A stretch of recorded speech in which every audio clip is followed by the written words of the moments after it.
சிவஸ்துதி என்ற பகுதியில்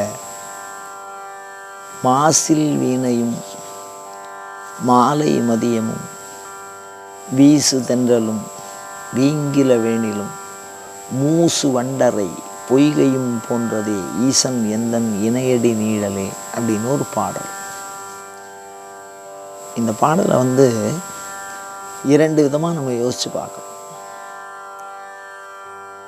ஒருவர் சமண சமயத்தில் இருந்திருக்கிறார். நான் சொல்வது அப்பர் பெருமானை பற்றி சொல்லுவது, சைவத்தை பற்றி. சமண சமயத்திலேருந்து சைவ சமயத்துக்கு வந்துட்டார். அப்படி வந்ததுனால அந்த அரசன் சமண சமயத்தை சார்ந்தவர். அப்படி அந்த சமண சமயத்தை சார்ந்து இருக்கிறதுனால இந்த அப்பர் பெருமான் திருநாவுக்கரசருக்கு பல இடையூறுகளை செய்வார். என்ன இடையூறு அப்படின்னு சொன்னால், அரசன் கூப்பிட்டா போய் மதிக்கணும். யாராக இருந்தாலும் சரி, ஊரோட பகைக்குன்னு வேரோட கிடங்கிற மாதிரி ஊரோடைய பிரதிநிதி இல்லை அரசன். அதனால் திருநாவுக்கரசரை கூப்பிட்டு அமைச்சார். அவர் அதுக்கு மரியாதை கொடுக்கல, பதில் சொல்லலை. ஆமாம், அப்போ நான்லாம் ராஜாவுக்கெல்லாம் பயப்பட மாட்டேன் அப்படின்னு ஒரு தகவல் சொல்லிட்டார். இப்படி இந்த தகவல் போய் சொல்கிறவா இருக்கா பார்த்தீங்களோ, அவள் ஒன்றை மூணாக சொல்லுவாள்.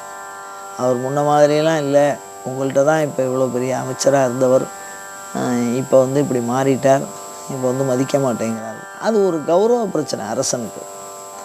எல்லாருக்கும் எதிர்த்தா மாதிரி சத்தம் போடாமல் சொல்லியிருந்தால் கூட விட்டுருப்பான். இந்த கௌரவ பிரச்சனை.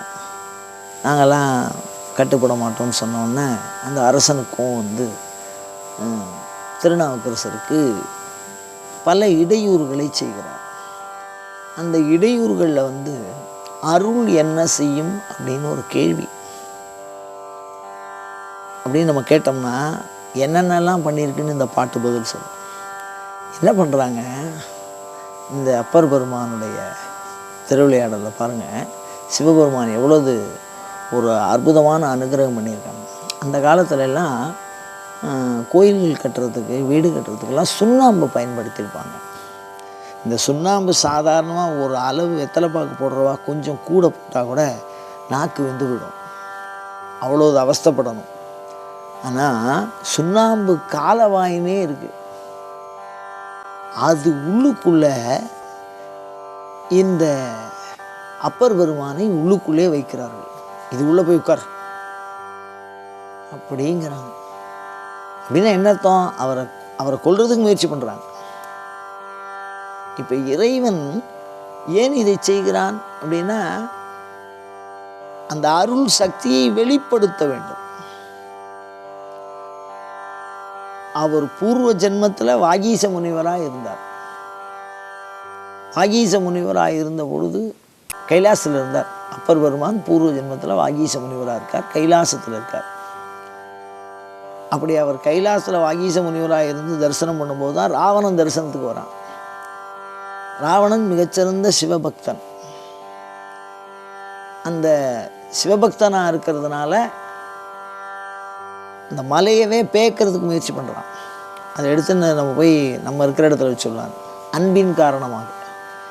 அதனால் சிவபெருமான் அவனை அழிக்கலை, காலால் ஒரு கெட்டவர்களால் லேசாக அழுத்தினார். பல காலம் மேலே அந்த மலையை தூக்கவும் முடியல, கீழே அழுந்தி அழியாமலும் அப்படியே கையில் தூக்கினபடியே இருந்தான். அதை பார்த்தார் இந்த வாகீச முனிவர். பார்த்துட்டு ரொம்ப சிரமப்படுறான், ரொம்ப காலமாக இப்படியே இருக்கான் அப்படின்னு. அவன் ஒரு அசுர குணத்தை சார்ந்தவன். அப்போ சிவபெருமானுக்கு ஒரு சாமகானம் ரொம்ப பிடிக்கும்.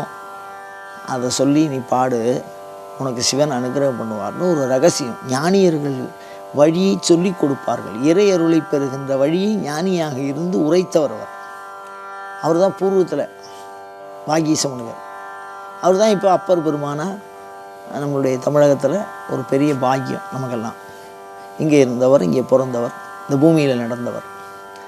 அப்போ என்ன விஷயம் அப்படின்னா, அப்போ பாடினா ராவணன் பாடினவொன்னே தலையை எடுத்து கிள்றான், தன்னுடைய நரம்புகளை வீணையாக மீட்டி அற்புதமாக சாமகானம் பாடுறான். சுவாமி வந்து தானாக மெய்மறந்து அந்த கால் விரலை எடுக்கிறார்.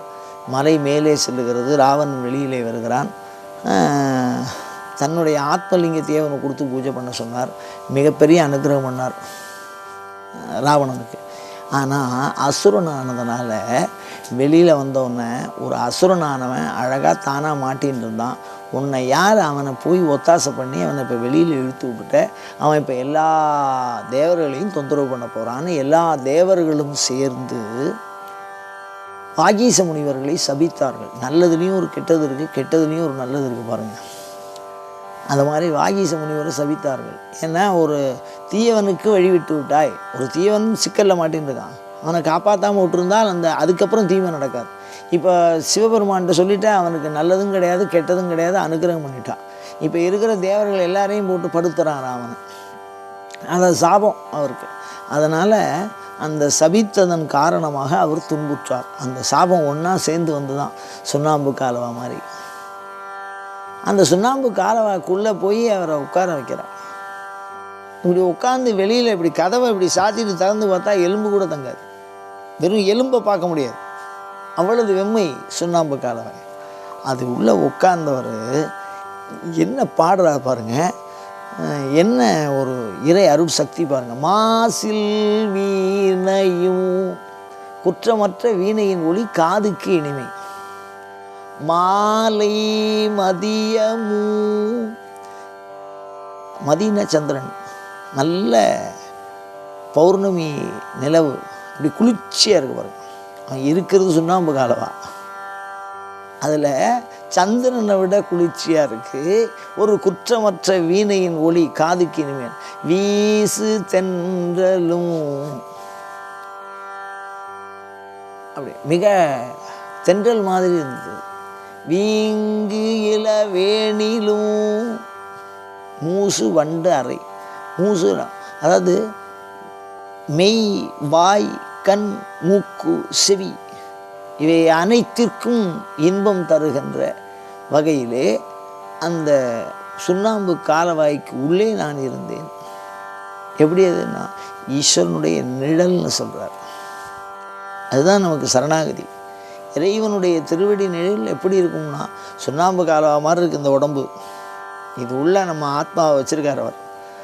ஆனால் அந்த இறைவனுடைய திருவடி கிடச்சிருத்தோ நமக்கு அப்படின்னா அந்த சுண்ணாம்பு காலவாய் எப்படி மாறிடும் அப்படின்னா, மெய் வாய் கண் மூக்கு செவிய அத்தனையும் அழிக்க வந்தது அவைகளையெல்லாம் அமுதமாக மாற்றி நிலைப்பேறான ஆனந்தத்தை அருளும். அப்படிப்பட்ட ஒரு அற்புத நிழல் இறைவனுடைய திருவடி. அதுக்கு கீழே நாம் இருக்கிறத பற்றின ஒரு சுகத்தை ரொம்ப அற்புதமாக இந்த பாடலில் சொல்லியிருக்கார். இது போன்ற தொடர்ந்த சிவச்சிந்தனைகளை தூண்டுகிற வினாக்களை எப்பொழுதும் உங்களிடமிருந்து எதிர்பார்த்தவனாய், அயம் தர்மஹா உத்தரோத்தர அபிவிருத்தி ரஸ்து.